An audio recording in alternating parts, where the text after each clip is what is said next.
헌금은 크게 세 가지 종류가 있습니다. 기억이 나십니까? 한번 생각을 더듬어 보시기 바랍니다. 첫 번째가 뭐지요? 헌금은 크게 세 가지 종류가 있습니다. 첫 번째가 뭐지요? 11조입니다. 자, 두 번째가 뭐지요?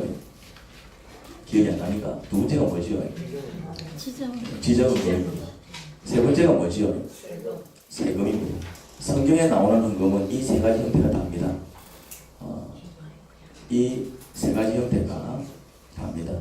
그러면 이렇게 물을 수 있습니다. 그러면은 뭐 감사헌금, 뭐 절기헌금, 주정헌금, 건축헌금, 차량헌금, 선교헌금, 구제헌금, 작정헌금, 특별헌금, 이런 헌금은 뭡니까? 라고 물을 수 있겠죠. 글쎄요. 이런 헌금들은 무슨 헌금일까요? 몇 주에 걸쳐서 헌금에 대해서 배우게 될 겁니다. 헌금에 대해서 배우게 되면 헌금의 원리를 알게 될 것입니다. 헌금의 원리를 알게 되면 앞에서 쭉 열거한 헌금들이 무슨 헌금인지 알게 될 겁니다. 자, 그러면 먼저 11조부터 살펴보겠습니다. 여러분, 11조는 무슨 헌금일까요? 뭘 11조라고 부르죠? 나의 수익을 10분. 그렇죠. 나름대로 뭔가 이렇게 알고 있는 것 같아요. 교회당에 바치는 헌금은 전부 11조입니다. 여러분들이 교회당에 바치는 헌금은 전부 뭐라고요? 11조입니다. 무슨 명목이든 교회당에 바치는 헌금은 전부 11조입니다. 11조 따로 내고 감사헌금 따로 내는 게 아닙니다. 11조 따로 내고 주정헌금을 따로 내는 게 아닙니다. 11조 따로 내고 건축헌금을 따로 내는 게 아닙니다. 여러분들이 감사해서 감사헌금이라는 이름으로 헌금을 해도 그건 뭐라고요? 11조입니다. 여러분이 주일마다 얼마씩 정해놓고 주정헌금을 드릴 수 있어요. 주정헌금은 주일마다 정해놓은 헌금을 드리는 걸 주정헌금이라고 합니다. 나름대로 이제 그 양을 정해서 이제 드리는 것이죠. 그런데 그 주정헌금도 뭐라고요? 11조입니다. 교회가 교회당이 필요해서 건물을 빌리든지 건물을 지을 때 돈이 필요합니다. 그때 건축헌금을 할 수 있습니다. 하지만 그 건축헌금도 뭐라고요? 11조입니다. 어떤 명목이든 여러분들이 번 수입 중에서 일부를 떼어서 교회당에 바치는 헌금은 전부 11조다 이 말이죠. 11조가 그런 개념이에요. 10분의 1이라는 개념이거든요. 10은 여러분들이 번 수입을 얘기하는 것입니다. 10분의 1이라는 것은 여러분들이 번 수입 중에 일부를 뜻하는 것입니다. 이제 이런 분이 있습니다. 11조 따로 내고 감사헌금 혹은 주정헌금을 따로 하는 분이 있죠. 아마 이런 거겠죠. 월급을 받았으니 이제 그 월급에 대한 11조와 주일마다 늘 정해서 내는 주정헌금 혹은 감사헌금일 것입니다. 11조, 자신이 번 수입 중 일부를 떼어서 교회당에 바치는 헌금. 여러분들은 11조를 왜 드리죠? 11조를 떼어서 드릴 거 아니에요. 11조를 왜 드리냐 이 말이지. 그거 뭐 그냥 나도 보면 다 갖다 바치긴 갖다 바칩니까? 그래 바치면 안 된다 이 말이지. 보면 다 갖다 바치긴 갖다 바치면 안 된다 이 말이지. 이유를 알고 어디를 알고 바쳐야죠. 하나님께서 그런 수입을 벌게 하시고 내 가정을 지켜주시고 돌봐주신 은혜에 감사해서 번 수입 중에서 일부를 떼서 드리는 거 아닙니까? 그런 의미다 이 말이죠. 그러니 11조가 뭡니까? 그런 감사헌금이지. 무슨 말인지 이해됩니까? 11조를 낼 때는 그런 생각 안 하고 감사헌금 낼 때만 그런 생각을 하십니까? 아니다 이 말이지. 11조를 바치는 이유가 뭐냐면 이만큼 주님께서 수입을 벌게 하셨네? 또 수입을 벌었다는 얘기는 내 몸이 건강했다는 얘기입니다. 내 가정이 평안했다는 얘기입니다. 내가 죽을 마시고 병들어 있고 내 가정이 온전치 못하면 수입을 벌 수가 없습니다. 내가 정말 건강하게 그리고 평화롭게 돈을 벌었다는 얘기는 어떤 의미입니까? 하나님께서 내 가정을 지켜주시고 내 건강을 지켜주셨다는 뜻이겠죠. 그런 모든 것을 복합해서 이렇게 벌게 하신 하나님께 나에게 이런 축복을 주신 하나님께 뭐합니까? 그 일부를 떼어가지고 감사합니다. 그 감사를 표현하는 게 뭐라고요? 그게 11조입니다. 그러니까 11조가 감사헌금이죠. 감사해서 드리는 감사헌금이 곧 여러분의 수입에서 일부를 떼어서 교회당에 바치는 헌금이 그게 뭐라고요? 그게 11조다 이 말이죠. 예배를 드릴 때 사실 빈손으로 교회당에 나오면 안 됩니다. 반드시 헌금을 가지고 나와야 합니다. 예배를 드릴 때는 꼭 헌금을 준비해서 하셔야 합니다. 그거를 주정헌금이란다 이 말이죠.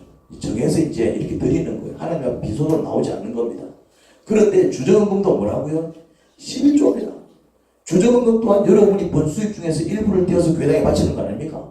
주정헌금은 너네도 갖고 와서 갖다 바칩니까? 오늘날 대부분은 월급을 받지만 고대 사회는 월급제가 아니었습니다. 성경에서 11조를 얘기할 때는 월급 시대가 아니었습니다. 농사 짓고 가축을 칠 때지요. 그러면은 때마다 소득이 있어요. 여러분 닭이 한 달에 한 번씩 알 놓습니까? 아니잖아요. 호박이 한 달에 한 번씩 오는 겁니까? 아니잖아요. 심어놓으면 때가 되면 이제 호박이 오고 때가 되면 호박이 오고 그리고 이제 때가 되면 이제 달걀들이 있고 그렇게 되는 것이죠. 그 주에는 호박을 딸 수도 있어요. 그 주에는 이제 호박을 땄어. 그 주에는 또 달걀을 얻었어. 그리고 어떨 때는 가축이 새끼를 낳았을 수도 있죠. 그러면은 그 중에서 10분의 1을 이고 지고 와서 바치면은 10분의 1을 바쳤으니 그게 뭡니까? 11조지요. 그리고 주님께서 이걸 아예 주셨어 하면서 감사해서 바치니까 그건 뭡니까? 감사헌물입니다. 그리고 주일마다 그것을 바치니까 그건 뭐예요? 주정헌물이다 이 말이죠. 11조 따로 내고 감사헌물 따로 내고 주정헌물을 따로 내지 않았습니다. 호박이 연결했다. 10개 연결했다. 그럼 하나 들고 와가지고 갖다 바친다 이 말이죠. 호박을 주셔서 감사합니다. 감사헌물이죠. 그 다음에 주일날 바쳤으니까 주정헌물이죠. 그리고 10분의 1을 갖다 바쳤으니까 뭡니까? 이게 11조지. 그러면은 지금은 시작 이렇게 되는 거예요. 이제 10개를 땄으니까 그 중에 하나는 11조 그리고 감사헌물 또 하나는 또 감사헌물 또 하나는 주정헌금 그래서 호박을 3덩어리 갖다 바치니까 그렇게 안 했다 이 말이지.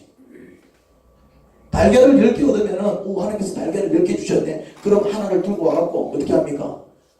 바치네 말이죠. 감사해서 바치니까 감사헌물이고 10분의 1을 떼어서 바쳤으니까 이게 11조고 주일마다 갖다 바치기 이게 뭡니까? 주정헌물이다 이 말이죠. 오늘날은 월급을 받잖아요. 그래서 헷갈리는 겁니다. 그래서 월급을 받으니 11조를 한 달에 한 번 냅니다. 월급을 받으니까요. 주급을 받으면 또 문제가 해결이 돼. 주급을 받으면. 근데 주급 받는 경우 드물잖아요. 다 월급을 받잖아요. 그 월급 받는 그 주에 그냥 10조를 해버린다 이 말이죠. 그런데 예배는 한 달에 몇 번 드립니까? 4번 혹은 5번을 드리죠. 그러면 11조를 안 내는 주일은 그렇다고 주일에 헌금을 안 드릴 수는 없고 그런 경우에는 어떻게 하면 될까요? 수입을 4등분 혹은 5등분해서 바치면 됩니다. 무슨 말인지 이해됩니까? 아니면은 수입이 300이다. 그러면 11조가 얼마입니까? 30만 원이 되겠죠. 10분의 1을 바칠 때에. 그러면 11조 되는 주에는 27만 원을 내고 나머지 3주는 만 원씩 됩니다. 그러면 30만 원이 되는 거예요. 그러면 한 달 수입에 대한 11조도 내고 예배 때마다 헌금을 할 수 있게 됩니다. 어떤 사람이 이렇게 질문을 할 수 있습니다. 그러면 10분의 1보다 더 내면 안 됩니까? 이런 질문을 할 수도 있어요. 나는 10분의 1보다 더 내고 싶은데 나는 10분의 2 정도 내고 싶은데 됩니까? 안 됩니까? 됩니다. 됩니다. 돼요. 근데 조건이 있습니다. 조건이 있습니다. 기억나십니까? 그 조건이 뭐지요? 잡았죠. 자기가 원해서. 자기가 원해서 그렇게 내는 거예요. 보니까 옆에서 막 많이 내니까 이거 안 내면 안 되겠다 싶어서 등 따라서 내는 게 아니고, 목사님이 내라 그러니까 막 하도 내려갖고 막 얼떨결에 내는 것도 아니고 어떻게 낸다고요? 내 속에 감사가 넘쳐서 10분의 1 정도 바쳐도 되지만 성경 그렇게 얘기하고 있지만 나는 그 감사가 너무 넘쳐가지고 나는 10분의 2 정도는 바치고 싶어. 이게 그냥 된 게 아닌데 하나님이 주시는 애인데 괜찮아요. 지가 원해서 내는 거는 10분의 1이 아니라 전부 다 갖다 바쳐도 돼요. 근데 그 조건이 뭐라고요? 자기가 원해서 내가 감사해서 내가 주님을 사랑해서 전혀 문제가 되지 않습니다. 오히려 더 큰 복을 받게 될 겁니다. 그럼 또 이제 이런 질문을 할 수 있습니다. 아직 믿음의 분량이 10분의 1을 바치기에는 열입니다. 수입의 10분의 1을 바치자니 손이 떨려서 못 바치겠습니다. 그렇게 말씀하시는 분이 있을 수 있겠죠. 신앙생활 막 시작하신 분이라든지 아직 믿음이 그렇게 성장하지 못한 사람은 얼마든지 그럴 수 있습니다. 바치려고 하는데 평소에 늘 바치는 사람들은 손 떨리지 않습니다. 또 그 이상의 것을 또 받아 누리는 축복을 경험했기 때문에 또 하나님께서 채워주신다는 확신이 있어서 또 큰 문제가 되지 않아요. 그런데 그런 걸 해본 적이 없는 사람이 또 교회 왔더니 11조를 바치래. 근데 그 사람이 400만 원을 벌어. 그러면은 11조가 얼마입니까? 30만 원이잖아. 그렇게 바쳐본 사람이 없는 사람이 30만 원을 갖다 바친다. 이게 손이 떨린다 이 말이죠. 손이 떨려요. 와, 이게 내가 어떻게 번 돈인데 이거를 막 3만 원도 아니고 30만 원을 갖다 바치나 그러니까네. 그런 경우에는 어떻게 하면 되죠? 그런 경우에는 꼭 수입의 10분의 1이 아니어도 됩니다. 그런 경우에는 본인이 낼 수 있는 만큼 정해서 매주 헌금을 하면 됩니다. 그러다가 신앙이 자라서 조건이 이겁니다. 신앙이 자라서 하나님께 온전한 11조에 대한 마음을 얻게 되면은 나도 이제 11조를 한번 해볼까? 그런 마음이 생겼을 때 순종하는 마음으로 온전한 11조에 도전해 보는 것이지요. 처음부터 나는 막 손 떨려가지고 막 차라리 막 그렇게 헌금을 내봐야 난 교회 안 갈란다. 그럴 수 있잖아요. 그런 경우에는 억지로 내는 게 아닙니다. 그런 경우에는 내가 할 수 있는 만큼. 나는 아직 11조까지는 힘들고 그냥 뭐 매주 그냥 갈 때마다 나 그냥 10,000원씩 헌금할래. 그렇게 하면 된다 이 말이죠. 내가 그 정도 할 수 있을 것 같으면 나는 그냥 5,000원 정도 할래. 부담 없이 낼 수 있을 것 같아. 그러면은 그렇게 시작을 한다 이 말이죠. 그러면은 11조를 해야 하는 이유가 뭘까요? 11조를 해야 되는 이유. 오늘 본문을 보니 유태인들이 이제 오늘 본문에서 이제 그런 이야기가 나와요. 유태인들이 그들 먹고 사는 게 바빠서 헌물하기를 소홀히 했던 것 같아요. 헌금 생활을 제대로 안 했던 것 같아요.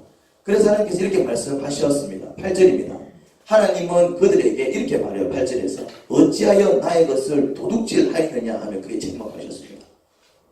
11조와 헌물을 바치지 않은 것을 곧 하나님의 것을 도둑질한 것처럼 책망하셨어요.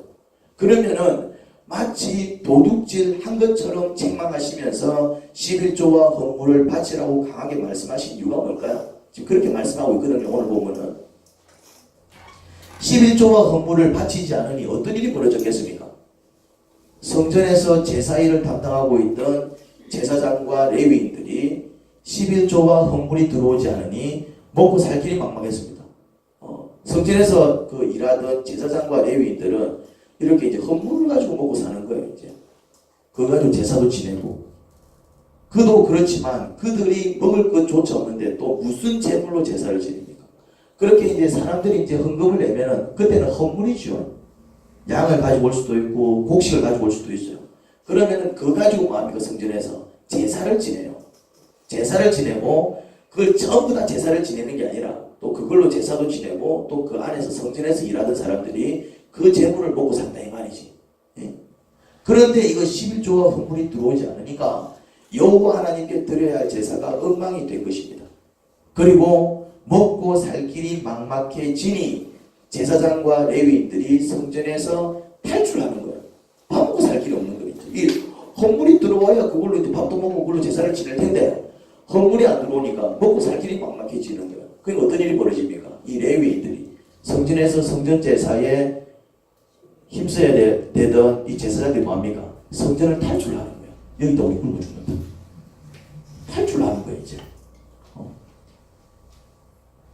제사장과 레위인들이 성전을 버리고 도망을 가. 그나마 남아있던 자들도 재물이 없으니 제사를 지낼 수가 없어. 그러니 성전 제사가 엉망이 된 것입니다. 여호와 하나님을 제대로 섬길 수 없게 된 것이지요. 유대인들은 하나님을 섬기는 민족입니다. 성전 제사가 이런 지경에 이르렀으니 그들의 신앙은 어찌 되었을까요? 신앙도 마찬가지 황폐해지지 않았을까요? 성전 제사가 엉망이 되면서 그들의 신앙도 완전히 비폐해졌겠죠. 여러분이 만약 11조를 내지 않으면 어떤 일이 벌어질까요? 여러분들이 헌금을 내지 않으면 교회 운영에 어려움이 생길 겁니다. 목사는 밥 먹고 살기 어려워지겠죠. 견디다 교회를 내팽개치고 세상에 일을 하러 나갈 겁니다. 밥 먹고 살아야 될 것 아닙니까? 설교를 준비할 수 없게 됩니다. 교회를 양육하고 신방하기 어려워질 것입니다. 그러면 자연히 교회의 본분인 하나님을 예배하고 교회를 붕시켜 나가는 일을 소홀히 하게 되겠죠. 하나님을 예배하는 일을 소홀히 함으로 교회의 신앙도 점차 황폐해질 것입니다. 그래서 10절입니다. 하나님께서 이렇게 말씀하시죠. 너희는 온전한 11조를 창고에 들여놓아 내 집에 먹을거리가 넉넉하게 하여라 하셨던 것입니다. 그런 배경이 있습니다. 그런 배경이. 결국 헌물은 뭐하고 연결이 됩니까? 결국 뭐하고 연결이 됩니까? 신앙하고 연결이 된다 이 말이죠. 신앙을 지키기 위한 방법 중에 하나가 헌물인 것입니다. 결국 이렇게 제대로 헌금 생활을 못하니까 성전 제사가 엉망이 되어버리고 제대로 제사가 이루어지지 아니하고 하나님을 찾는 일을 제대로 할 수 없게 되니까 신앙이 피폐해져 버리고 신앙이 피폐해져 버리니까 하나님을 잘 섬길 때 받을 수 있는 복을 하나도 받지 못하게 되는 것입니다. 결국 이 헌물이 뭐하고 연결이 된다고요? 신앙하고 연결이 되는 것입니다. 신앙을 지키기 위해서 하나님을 잘 섬기기 위해서 그러니 헌금 생활을 어떻게 해야 된다고요? 내 신앙을 지키기 위한 헌금 생활 하나님을 잘 섬기기 위한 헌금 생활이 되어야 되는 것입니다. 자 그러면은 하나님께서 야 온전한 11조를 내 창고에 들여놓아 내 집에 먹을거리에 넉넉하게 해 이렇게 말씀하셨을 때에 그렇게 말씀하신 하나님께서 그러면은 11조를 하게 될 때에 우리에게 주시는 복이 뭘까요? 하나님께서 복을 주십니다. 그 축복을 10절과 11절에서 이야기하고 있습니다. 이렇게 이야기하고 있습니다. 이렇게 바치는 일로 나를 시험하여 내가 하늘 문을 열고서 너희가 쌓을 곳이 없도록 복을 붓지 않나 보아라 이렇게 이야기합니다. 나는 너희 땅의 소산물을 해로운 벌레가 먹어 없애지 못하게 하며 너희 포도밭의 열매가 채 익기 전에 떨어지지 않게 하겠다. 나 만군의 주가 말한다. 너희 땅이 이처럼 비옥하여 짐으로 모든 민족이 너희를 복되다고 할 것이다 하셨습니다. 여러분 이게 무슨 말씀일까요? 그래 하나님께서 온전한 11조를 할 때 어떤 복을 주시겠다라고 약속하고 계십니까? 복을 주시겠다. 어떤 복을 주시겠다라고 말씀하십니까? 금은 보화를 여러분 집에 쌓아주시겠답니까? 11조 한번 내봐. 금은 보화로 너희 집을 가득 채워줄게. 이런 말씀입니까? 야 평생 놀고 먹게 해줄게. 그런 말씀입니까? 온전한 11조를 할 때 하나님께서 주시겠다는 축복이 무엇입니까? 이런 말씀입니다. 여러분들이 열심히 일해서 번 수입이 불필요하게 새 나가지 않게 해주시겠다. 11조를 열심히 낸다고 없던 돈이 갑자기 생기지 않습니다. 11조를 열심히 낸다고 뭐 하늘에 구멍이 뻥 뚫려 돈 따발이 쏟아지진 않습니다. 하나님께서 약속하신 축복이 그런 게 아닙니다. 여러분 돈은 열심히 일을 해야 봅니다. 돈은 열심히 일할 때 벌 수 있는 거예요. 가만히 있는데 돈이 벌어지지 않습니다. 가만히 있는데 돈이 막 걸어와갖고 야 나를 네 지갑 속에 넣어 나를 네 지갑 속에 넣어 그렇게 하는 돈이 있습니까? 가만히 있는데 돈은 걸어오지 않습니다. 땅을 파보십시오. 돈이 나오나? 돈은요 열심히 일하는 사람들이 버는 거예요. 하지만 온전한 11조를 하게 되면은 어떤 축복을 받게 되느냐 하면은 여러분들이 열심히 일해서 번 수입이 불필요하게 새 나가지 않게 지켜주십니다. 여러분 열심히 농사를 지었어요. 열심히 농사를 지었는데 해로운 벌레가 농작물을 먹어버리면 어떻게 되죠? 내가 열심히 농사를 지었다 이 말이지. 그래서 가을에 야 이제 저것들이 다 내가 어떤 수입이 되면은 야 내가 이거 가지고 이제 아이들 이제 등록금도 내고 내가 저 가지고 쌀도 팔아오고 내가 계획이 있는데 해로운 벌레가 농작물을 먹어버리면 어떻게 되죠? 열심히 농사를 지어 포도를 가꾸었는데 이거 익기도 전에 떨어지면 어떻게 됩니까? 어떤 사람이 한 달에 1,000,000원을 벌어요. 한 달에 1,000,000원을 법니다. 능력이 있는 것이지요. 한 달에 1,000,000원 벌면 능력이 있는 것 아닙니까? 많이 버는 것 아닙니까? 잘 살 것 같지요. 잘 살 것 같아요. 한 달에 1,000,000원 버는데 그런데 돈 벌기가 무섭게 생각지도 못한 일로 이렇게 저렇게 돈이 새어나간다면 1,000,000원을 벌어도 사는 게 빠듯할 겁니다. 가족 중에 누군가가 갑자기 아파서 막 병원 시세 치는 바람에 큰 돈이 나가 생각지도 못한 일이 뻥 터지면서 그거 메운다고 큰 돈이 나가 원치 않는 일을 수습한다고 또 그렇게 돈이 깨집니다. 그러면 한 달에 1,000,000원 벌어도 쓸 게 있을까요? 어떤 사람은 한 달에 300만원을 법니다. 하지만 기본적인 지출만 하고 불필요하게 돈이 나가지 않으면 오히려 얼마씩 저축하면서 하는 게 가능할 것입니다.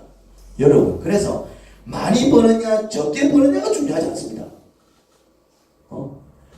니 얼마 벌어? 나 이만큼 벌어. 나는 그렇게 많이 못 버는데. 많이 버느냐 적게 버느냐가 중요하지 않습니다. 많이 벌어도 지출이 심하면은 사는 게 빠듯하고요. 적게 벌어도 불필요하게 나가는 돈이 없으면 풍족하게 지냅니다. 많이 버는 것보다 더 중요한 게 뭐냐면은 불필요하게 세어나가는 돈이 없어야 합니다. 세상 사람들은 노후를 준비하기 위해서 왜 죽을 똥 살똥 일하는지 압니까? 사람들이 노후를 위해서 정말 죽을 똥 살똥 일해요. 막 걱정을 합니다. 돈이 어떻게 새어나갈지 도저히 감을 잡을 수 없으니 무조건 많이 벌자 싶어 죽으라 일을 하는데, 그러면 얼마 벌면 안심할 수 있죠? 얼마 벌어놓으면 안심할 수 있습니까? 얼마 벌어놓으면 이경영기가 유명한 말을 했잖아요. 이전에도 내가 몇 번 얘기했지만 1억 갖고 있는 사람은 뭐 한다고요? 10억 벌기 위해서 죽을 등 살등 일한대. 10억 갖고 있는 사람은 100억 벌려고 죽을 등 살등 일한대. 1000만 원 갖고 있는 사람은 1억 벌려고 죽을 등 살등 일한대 말이지. 그럼 언제까지 벌어야 돼요? 얼마까지 벌어야 되는데 그럼? 무슨 말인지 이해가 됩니까? 왜 그러면은 그렇게 벌어야 되냐 이 말이지. 돈이 어떻게 새어나갈지 도저히 감을 잡을 수 없으니 나중에 내가 어떻게 될지 알고, 그러니 무조건 많이 벌자 싶어 죽으라 일을 하는데, 이거는 벌어도 안심이 안 되는 거예요. 벌어도 안심이 안 되는 겁니다. 그러니까 많이 버는 것보다 더 중요한 게 뭐라고요? 불필요하게 새어나가는 게 적어야 됩니다. 걱정하는 이유가 그거예요. 불필요하게 새어나가는 돈이 감이 안 잡히니까. 여러분 풍요롭게 살려면 많이 버는 게 중요한 게 아니고 불필요하게 새는 돈이 없어야 합니다. 돈은 열심히 일한 만큼 벌게 되어 있습니다. 내가 일한 만큼 번다니까, 내 실력만큼 번다니까요. 놀지 않는 이상 돈은 법니다. 중요한 것은 얼마나 많이 버느냐가 아니고 불필요하게 나가는 돈이 많은지 적은지가 더 중요합니다. 불필요하게 나가는 돈이 많으면 많을수록 사는 게 고달픕니다. 많이 벌든 적게 벌든. 하지만 불필요하게 나가는 돈이 없으면 설령 벌이가 그렇게 많지 않아도 어떻게 산다고요? 풍요롭게 삽니다. 풍요롭게. 11조의 축복이 그것입니다. 11조의 축복이. 버는 것은 여러분들 능력만큼 봅니다. 버는 것은 예측이 가능해요. 그렇죠? 내 능력만큼 번다니까. 버는 거는 예측이 가능하고, 나는 한 달에 얼마 정도 버는 사람이구나. 대충 통밥이 나옵니다. 내가 어느 정도 버는 사람이구나. 통밥이 나온다니까요. 그렇잖아요. 11조의 축복은 뭐냐면은 여러분들이 온전한 11조로 하나님의 창고를 채워 하나님의 집을 넉넉하게 하면은 하나님께서 주시는 축복이 뭐냐면은 여러분의 소득이 불필요하게 새는 것을 막아주십니다. 뭘 막아주신다고요? 불필요하게 새어나가는 돈들을 막아주신다 이 말이죠. 다시 말해 하나님께서 여러분의 삶을 거룩하고 경건하게 지켜주실 것입니다. 결국 불필요하게 돈이 새어나가는 이유는, 왜 불필요하게 돈이 새어나가느냐 하면은 우리의 삶에 원치 않는 각가지 사건과 사고가 발생하기 때문입니다. 불필요하지 않은 돈이 새어나가는 이유는 그런 이유 때문에 새어나가는 것입니다. 원치 않는 사건과 원치 않는 사고가 발생해서 그 문제를 해결하고 거기에 들어갈 돈을 메꾸다 보니 가정에 원치 않는 문제가 발생할 때에, 그렇지 않습니까? 그런 문제, 그런 사건을 해결하기 위해서 생각지 못했던 돈이 나가는 것입니다. 결국 하나님께서 여러분이 힘들게 번 소득이 불필요하게 새어나가지 않도록 지켜주시는 것은 여러분의 삶과 가정과 사업을 지켜주시겠다는 말씀입니다. 그게 11조의 축복입니다. 누구에게 이런 축복을 주시겠다고요? 온전한 11조를 드리는 가정에 그런 축복을 주시겠다고 약속하셨습니다. 그리고 이렇게 말씀하셨습니다. 한번 시험해봐. 한번 내고 11조를 내보고 내가 지켜주나 안 지켜주나? 시험해봐. 그렇게 이야기를 하고 있습니다. 오늘은 헌금에 대한 서막입니다. 서막입니다. 몇 주에 걸쳐서 성경에서 이야기하는 헌금이 무엇인지 좀 심도 있게 다룰 것입니다. 많은 사람들이 헌금을 많이 하면 할수록 좋은 줄 압니다. 헌금을 많이 하면 할수록 좋은 줄 압니다. 그래 가르쳐요. 헌금을 많이 하고 복 많이 받습니다. 많이 갖다 바치세요. 막 그렇게 가르치기도 했어요. 헌금을 많이 하면 복을 크게 받고 헌금을 적게 하면 복을 적게 받는 줄 압니다. 물론 틀린 말은 아닙니다. 틀린 말은 아니에요. 하지만 완전히 맞는 말도 아닙니다. 왜냐하면은 헌금을 많이 하고도 저주를 받은 사람들이 정말 많습니다. 나는 많이 봤어요. 헌금을 많이 하고도 저주를 받아가지고 심지어 교회도 찬양하는 사람 내가 봤다 이 말이지. 헌금을 많이 하고도. 그러니 헌금 양보다 더 중요한 게 있습니다. 그게 뭘까요? 헌금을 많이 하느냐 적게 하느냐 또 뭐 중요할 수 있겠죠. 그런데 그것보다 더 중요한 게 뭘까요? 헌금을 바르게 하느냐 아니면 바르게 하지 못하느냐, 그게 더 중요합니다. 아무리 헌금을 많이 해도 성경에서 가르치는 원리에 입각해서 바르게 하지 못하니 되레 큰 저주를 당하더라고요.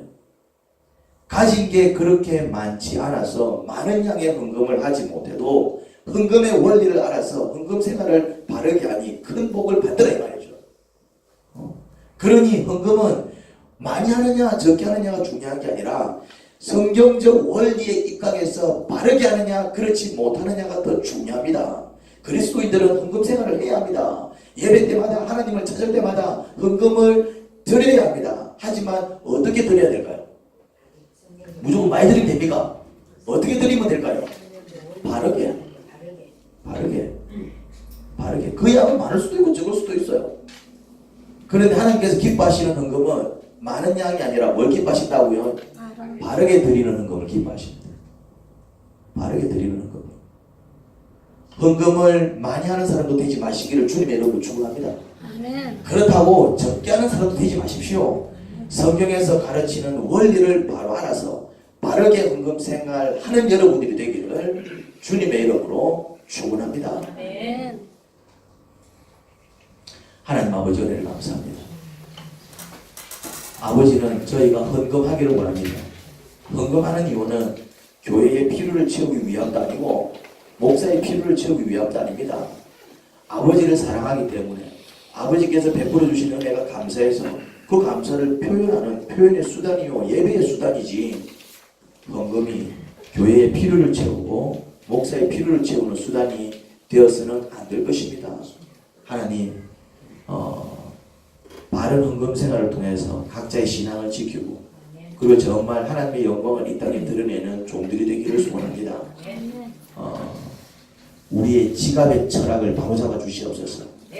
쓸 때도 정말 하나님께서 기뻐하시는 곳에 돈을 쓸 수 있도록 도와주시고 돈을 벌 때도 정말 하나님께서 기뻐하시는 온당한 방법과 절차를 통해서 그렇게 성실히 일하는 가운데 돈을 벌 수 있도록 도와주시옵소서. 그런 자들이 복을 받는 인생을 살아가게 될 것입니다. 많이 번다고 해서 축복도 아니고 또 헌금을 많이 한다고 해서 신앙생활 잘하는 것도 아닙니다. 정말 주께서 기뻐하시는 그런 바른 어떤 원리를 가지고 그렇게 바르게 돈을 벌면서 또한 정말 그 돈을 선하게 지출해 나갈 때에 그 사람이 하나님 보시기에 아름다운 사람이요 그 사람 삶 위에 하나님께서 큰 축복 은혜를 더하십니다. 주님 그렇게 정결한 인생을 살아가는 모든 성도들이 되기를 소원하오니 주님 우리가 살아가는 인생길 친히 인도하여 주옵소서. 감사를 드립니다. 예수님 이름으로 기도합니다. 아멘.